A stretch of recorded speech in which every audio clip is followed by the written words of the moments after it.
boa tarde a todos, todas e todos. Eu queria dizer que, assim, eu estou muito feliz de estar aqui, né? Quero agradecer a Elaine, a Morgana, a Aline, a Miriam, que estiveram aí, que abriram esse espaço, né? Inicialmente numa disciplina, e quando a Miriam falou, eu fui verificar, assim, não, a UFSC não está em greve, né? Então, e em seguida a UFSC também entrou em greve, né? Nesse momento difícil que nós estamos vivendo, lá na UFRN nós estávamos desde 2004 sem nenhuma greve, né? De docentes. Então, como a gente aprendeu em muitos momentos do NIGS e também com a professora Esther Grossi, né? Tudo é pedagógico. Estamos reaprendendo agora como construir esses movimentos em outros contextos, com outras tensões, com outras políticas envolvidas, e está sendo também um aprendizado muito rico, né? E lá no UFRN também nós tivemos várias atividades no decorrer desse período, muito voltadas para discutir a nossa situação. Um termo que tem se repetido é a precarização do nosso trabalho, né? Também a precarização da estrutura do ensino superior como um todo, né? Nesse tempo que teve muitos desafios, né? E uma política de destruição mesmo, de muitas coisas que nós tentamos construir. Então, acho que esse é um momento de muitos aprendizados, né? Nesse sentido, assim, né? E, como a Miriam falou, assim, agradeço a gentileza da linda apresentação, né? Estou sempre muito emocionada, me sinto muito vinculada a essa universidade, ao NIGS, e aqui agora acolhida da Aline, maravilhosa, que a Aline me acolhe na casa dela, né? Com uma falda. E que eu sempre me sinto muito acolhida, né? Então, eu tenho um vínculo agora de pós-doc com o programa, mas assim, como a Miriam falou também, já estou pertinho da aposentadoria, já poderia estar aposentada. Não, isso eu não disse, isso eu não disse. Não, você disse que eu tenho um vínculo com o programa, que é o ano sabático. E de fato eu estou entendendo como um ano sabático, eu consegui fazer muitas coisas. E entre elas eu queria dizer assim que a Miriam estava falando aqui da importância que tem essa temática, né, e de quanto que ela tem sido trabalhada e da dificuldade que a gente tem nos últimos anos. E esse ano eu estou participando de um projeto que vale a pena anunciar que está acontecendo, que é uma especialização em gênero, desenvolvimento e políticas públicas, 2 pontos, práticas educacionais, que está sendo desenvolvida pela Fundagem, Fundação Joaquim Nabuco, de Pernambuco, sob a coordenação do Perry Scott, da Marião Quadros, que são da Universidade Federal de Pernambuco, e que está sendo uma experiência riquíssima, porque é uma das primeiras iniciativas de retomada. Eles conseguiram financiamento para fazer esse projeto, e todas as falas e abertura e tudo mais foram muito enfáticas no sentido de que pode significar uma retomada de formação nessa área, né? Então, e a gente está ministrando a disciplina de gênero e educação, eu e Marião. Então, a gente tem dialogado com... É um curso que é online, totalmente online. Então, ele tem participantes de diferentes regiões do Brasil, né? Sempre pessoas... Houve uma demanda enorme, gigantesca, e na seleção foram privilegiadas pessoas que estão já com algum vínculo com políticas públicas para mulheres, em diferentes setores, não só da educação, mas também da saúde, da justiça, de vários outros. Então, está sendo uma experiência riquíssima. Acho que vale a pena dizer que nós, penso que felizmente estamos chegando em um outro momento que nós podemos retomar essas experiências, né? Que tem sido objeto de reflexão em diferentes contextos, né? Sobretudo na antropologia, né? E eu vou falar aqui a partir da antropologia, né? Mas essa necessidade de pensar gênero, e é muito interessante porque os depoimentos que eu ouvi assim, também sinalizam o quanto que essa perspectiva das políticas vem sendo repensada, né? Porque eu ouvi de feministas assim, que são, não sei se dá para usar esse termo, históricas, né? Que nós precisamos pensar políticas de gênero para sujeitas múltiplas.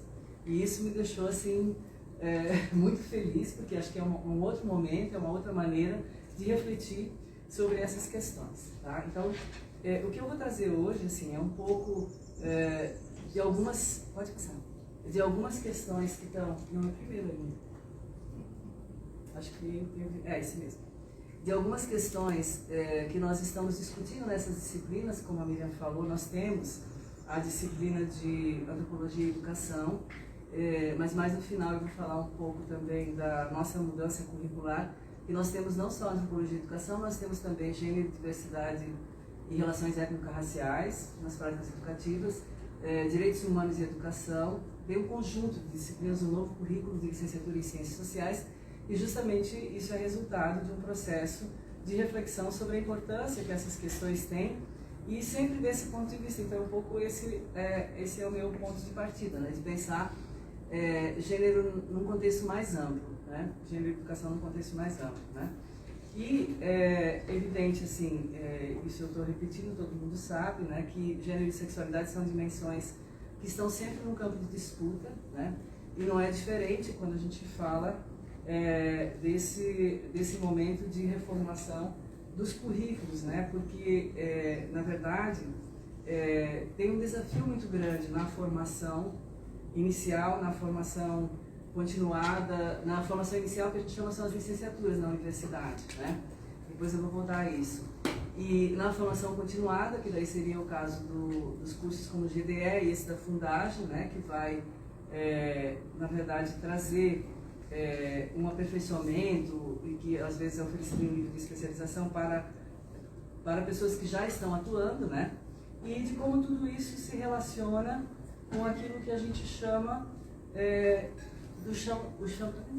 o chão da escola, né? Que eu sei que alguns educadores não gostam muito desse termo, mas do ponto de vista de uma reflexão antropológica ele é extremamente pertinente, né? Porque ele permite voltar a olhar para esse espaço, na verdade, assim, que é o cotidiano das relações na escola, né?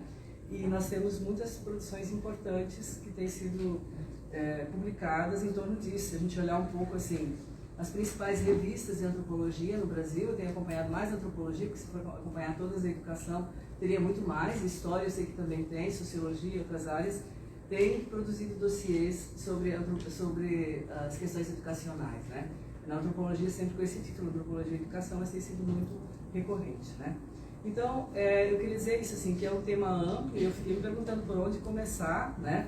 E como construir um recorte, né? Então, eu queria dizer que eu estou aqui pensando numa abordagem antropológica do cotidiano de processos educativos, e aí eu estou pensando não só nas escolas, mas também em processos informais, que a gente chama, que são os espaços dos movimentos sociais e diferenciações educativas com as quais eu tenho tido contato também, né?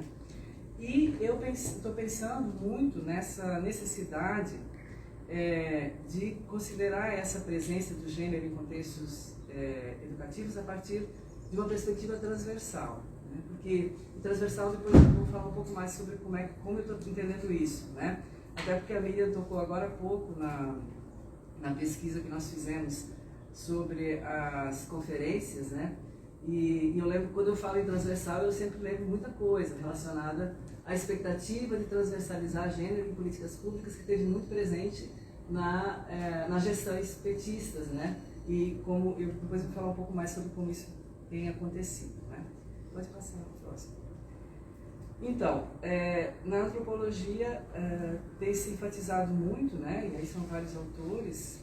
Eu gosto muito do texto do Alexandre Barbosa Pereira. E é interessante ver como os antropólogos chegam até a discussão da educação, né? Que ela se dá via gênero, via juventude, direitos humanos, né? Sempre com alguma... Nós temos uma antropóloga que é nossa referência, que é a Neuza Guzmão, né? Mas muita produção que vai meio que sendo resultado de um tipo de contato que os antropólogos têm com diferentes contextos. Então, o Alexandre Barbosa Pereira, ele discute a antropologia e educação a partir das pesquisas que ele fez com juventude. Ele chegou através dessa pesquisa na escola e ele conta uma história muito interessante, no texto que ele publicou na Horizontes Antropológicos, né? De que ele chegou na escola e os professores falaram, tá, tudo bem, se você quer fazer pesquisa aqui, você precisa saber o preço do pãozinho, né? Que é uma frase, depois ele faz a explicação lá e tal, do Eduardo Suplicy, relacionada à necessidade de fato de conhecer as realidades, né?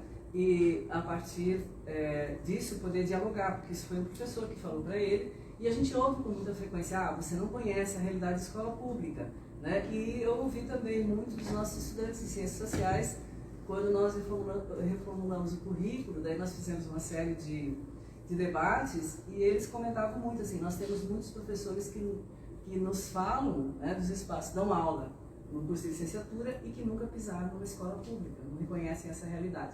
Então, a partir da perspectiva antropológica, essa aproximação, né, a partir da etnografia, né, ela tem sido incorporada em diferentes reflexões. Eu vou falar depois de um outro texto que eu gosto muito, que é do Fernando Seffner, né, e que também dá muita ênfase para essa necessidade dessa aproximação, né. Então, a gente teria na relação entre gênero e educação a partir da antropologia, questões que vêm sendo consideradas no campo da antropologia e da educação, que são em diálogo, no caso com a antropologia, que seria alteridade, geração, etnografia. Tem alguns atravessamentos aí que vão sendo, que vão aparecendo e que vão sendo, na verdade, objeto de diálogo, né?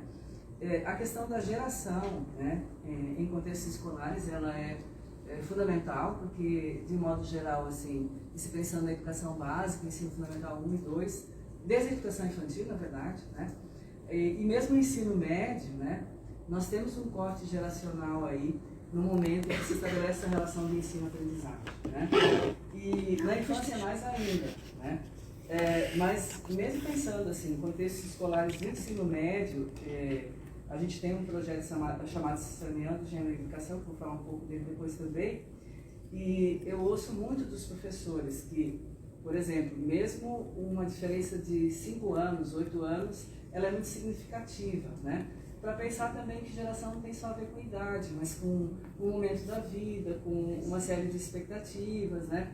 E os professores falam muito, assim, professores às vezes assumidos como gays, lésbicas, mas que eles têm dificuldade de dialogar com os movimentos LGBTQIA+, porque eles entendem que são gerações diferentes. Então, essa é uma palavra que se repete, é também uma categoria, né, que é muito usada para fazer referência às dificuldades que se tem nesse campo, né.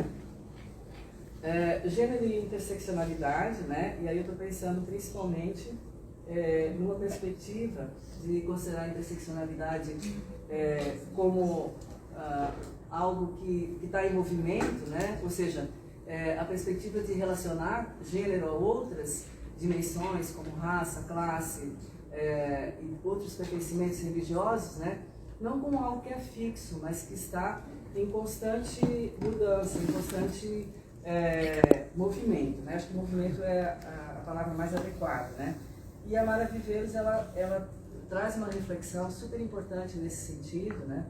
Ela usa as categorias que nós já estamos habituados a usar, contexto, mas também configurações, pensando num processo mais dinâmico das intersecções e também fazendo uma relação desse processo de intersecção com os debates políticos, né?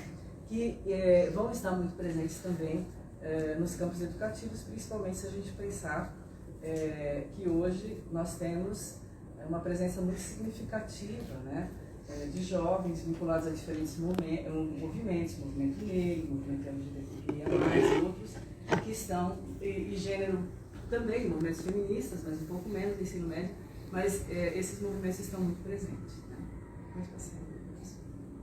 Bom, então, também no contexto da educação para a diversidade, e pensar a diversidade a partir da interseccionalidade, né? Penso que a gente pode refletir a partir de outros autores também. Eu acho que uma autora bastante interessante para pensar isso é a Ava Tra, que vai estar trabalhando com a questão da diversidade no sentido de incorporar a dinâmica das referências identitárias e também a experiência, né?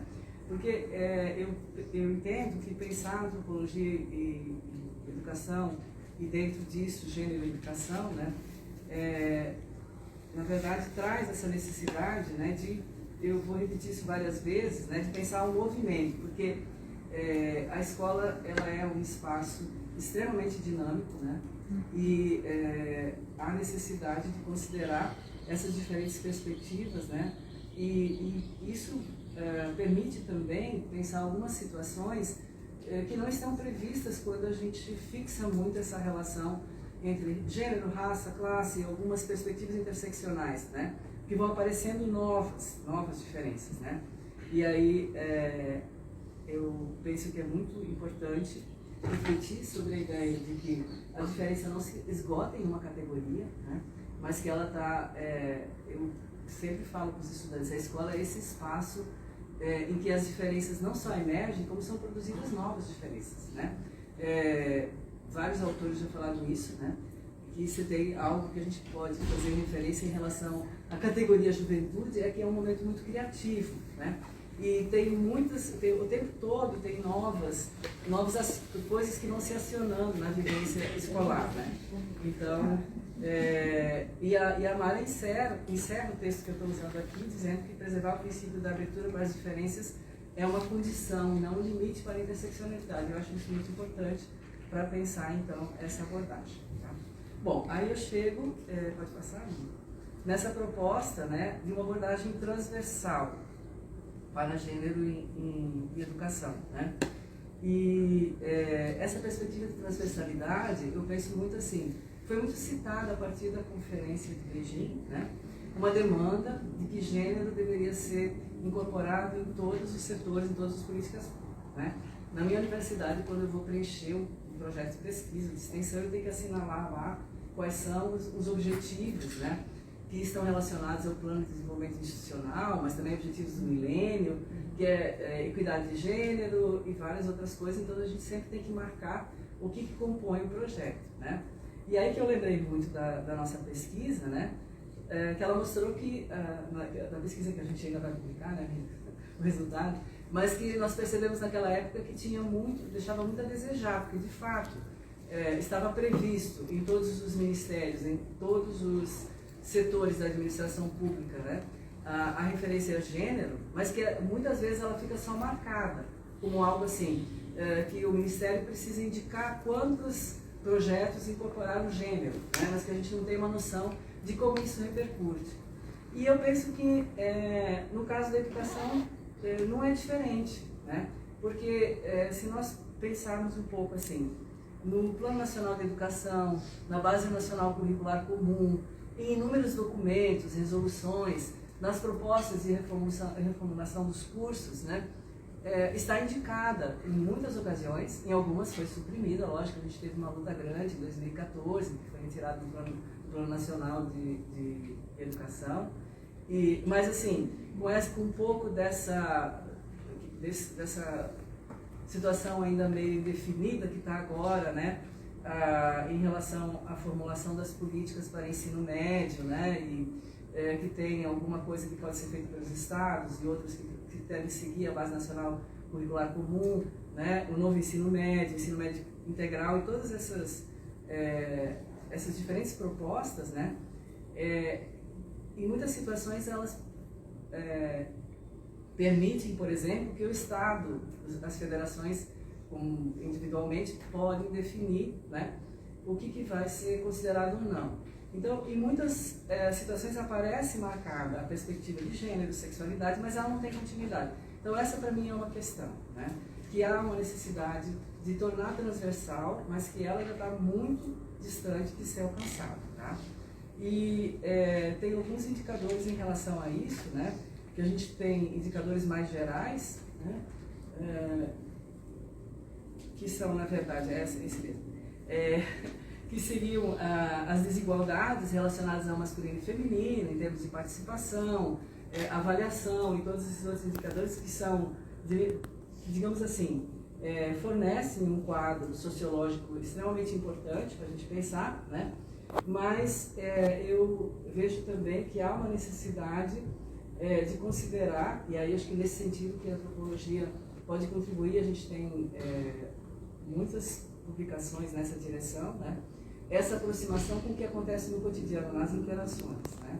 Porque não é suficiente considerar que gênero deve ser incorporado, eu já vou adiantar que é uma das questões, como currículo, como dimensão teórica, quando os professores não estão preparados para o enfrentamento de determinadas situações no cotidiano das escolas que demandam a discussão de gênero, mas que não está prescrita lá como um conteúdo, né? E sim que está, na verdade, contida nas relações sociais que acontecem no cotidiano da escola. Né?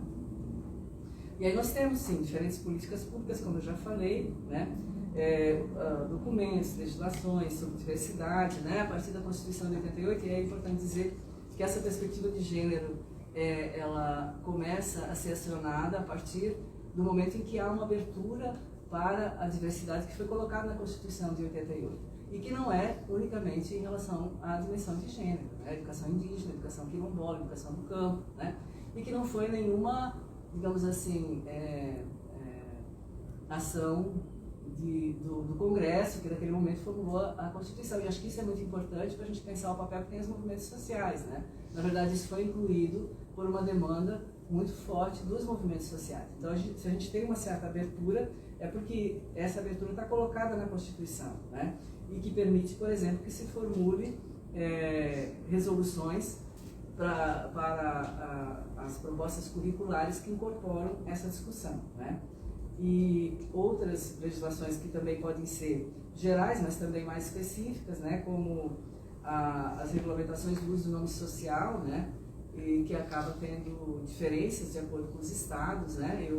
Nesse curso da Fundagem eu descobri, por exemplo, que em Pernambuco eles criaram um mecanismo, né? Se der tempo no final eu falo um pouco sobre uma situação que eu acompanhei na escola onde nós estamos nesse momento desenvolvendo um projeto de extensão, e eu usei essa situação como exemplo, e aí uma estudante falou que em Pernambuco eles criaram um mecanismo para que os adolescentes pudessem optar pelo nome social sem necessariamente ter a autorização do pai e da mãe, né, como prevê a legislação mais ampla, né? Então, cada estado também está voltado, na verdade, para criar políticas específicas nesse campo, né? Bom, então, diante desse quadro, eu levanto algumas questões, né, que seriam quais as possibilidades de ampliar a compreensão acerca da diversidade a partir da reflexão sobre a intersecção entre os diferentes marcadores sociais, tá? Pensando aí gênero, eu penso que devemos refletir nessa perspectiva, né? E de que modo isso se manifesta nos contextos, dinâmicas e configurações das práticas educativas, nessa proposta de assumir que é necessário que seja transversal, né? Bom, já pode passar para o outro.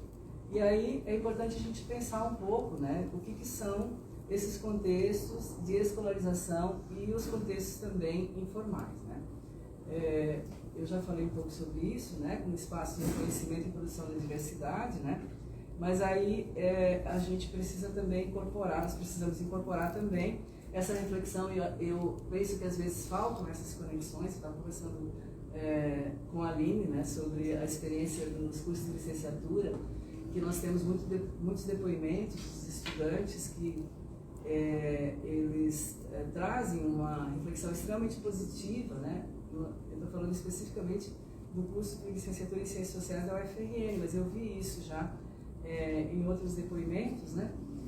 Sobre a formação teórica e metodológica em Ciências Sociais, Antropologia, Sociologia e Ciência Política, e tem uma dificuldade enorme, né, no momento de fazer o que a gente chama de transposição didática, ou seja, no momento de ministrar esses conteúdos em sala de aula, né?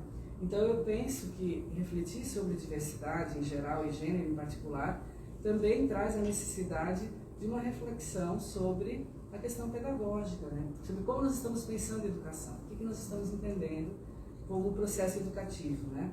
E é nesse sentido que eu acho que é importante que essas duas coisas não estejam separadas, né? E a perspectiva que eu estou chamando aqui de uma perspectiva transversal também exige esse diálogo, né? Então, é muito importante considerar disciplinas e tudo mais, mas também essas conexões. Pode passar. Então, eu queria trazer algumas reflexões agora, esse a partir de um texto do Fernando Seffner, né, que eu gosto muito, que é sobre cultura escolar e que faz esse diálogo também com a antropologia, né, como gênero e sexualidade operam na escola, né? Então, é muito interessante, daí a gente volta à proposta da necessidade de conhecer o preço do pãozinho, né? Porque eu tenho visto assim, que a primeira necessidade é, na verdade, conhecer a escola. O que é a escola, né? E mais uma vez, assim, aquilo que os estudantes muitas vezes falam, né? De que nós estamos na universidade, falando sobre diversidade, sobre contextos educativos,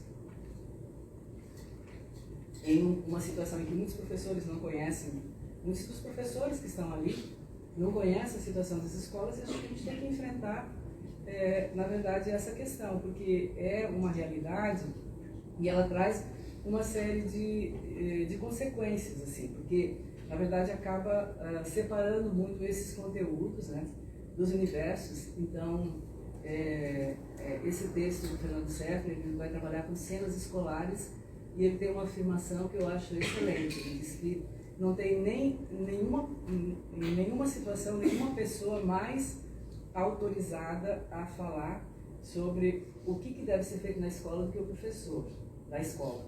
Porque as políticas públicas, as diretrizes, as bases sobre os processos educativos muitas vezes são elaboradas em gabinetes, né, com intelectuais e com pessoas que estão muito distantes desse universo, né?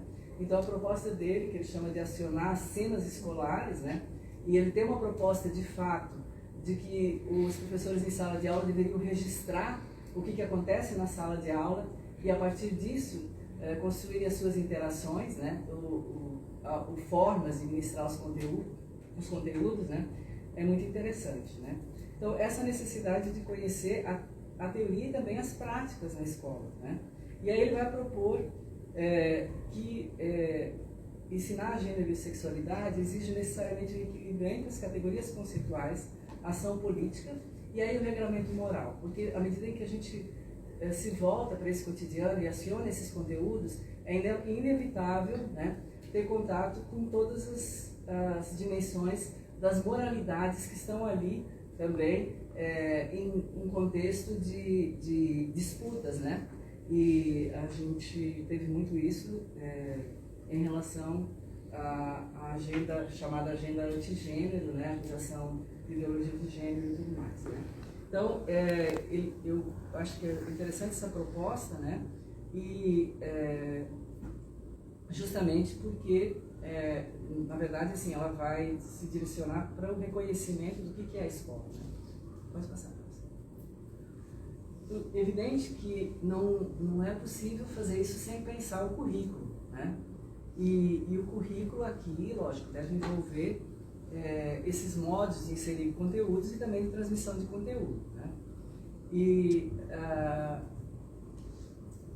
temos que ter um posicionamento, de fato, de que esses temas devem ser ensinados, gênero deve ser ensinado. Então, constar na Base Nacional Curricular Comum, em todas as regulamentações, é fundamental, porque isso nos dá também, digamos assim, o argumento, né, para que essa proposta seja efetivada, né? Mas quando se fala nos equilíbrios é justamente como construir maneiras de lidar com normas e normalizações que estão muito presentes nos cotidianos escolares, né? E aqui a gente tem umas coisas bastante interessantes para pensar, né? Não só a partir dessa referência de que nós temos o corte geracional, nós temos a diferença de projetos de vida, valores morais, classes econômicas, né? E que a escola é um espaço de disputa, né? Mas também de como construir esse enfrentamento, né? Porque aí a gente está pensando dentro do que significa a escola na sociedade, né? E acho que era Durkheim, lá no início do século XX, que dizia que a escola é a principal instituição da modernidade, né? E que tem uma aposta na escola, quando nós reivindicamos melhorias na qualidade da educação, etc. e tal, tem uma aposta na escola também como formação para a vida pública, para a cidadania, para o exercício da cidadania, né? Para o respeito às diferenças. Então, é importante pensar nesse conjunto, né? E aí a gente tem, aí sim, a gente chega numa agenda antigênero, pode passar o próximo, né? Que esteve muito em evidência nos últimos anos, né? Do que seriam essas perspectivas conservadoras, né? Que continuam muito em evidência, né? Essa semana aqui tem as escolas cívico-militares, essa semana teve a aprovação em São Paulo, né? De escolas militares, né, no governo estadual. Isso, nós ainda temos isso, né, muito presente, né. Bom, eu não vou me deter aqui, mas ideologia de gênero, de fato, a gente tem muitos movimentos ainda que acionam essa categoria, né? O movimento Escola Sem Partido também não acabou. Ou seja, tem uma série de ações também, no sentido de... Essa semana eu estava... Não sei se eu li ou assisti uma notícia, sei lá.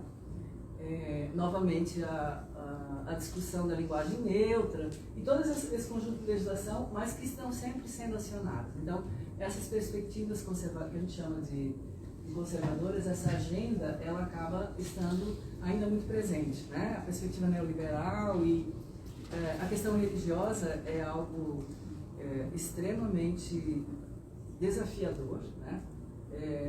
Olha aqui olhando para mim, lembrando dos cursos do GEMPA, que uma vez eu estava numa aula de antropologia para professoras, depois eu vou falar um pouco do GEMPA, porque eu estou dando esse quadro todo para depois falar de algumas experiências onde eu vi um pouco essas questões. E aí teve uma professora que falou, na minha escola a diretora está sugerindo que a gente não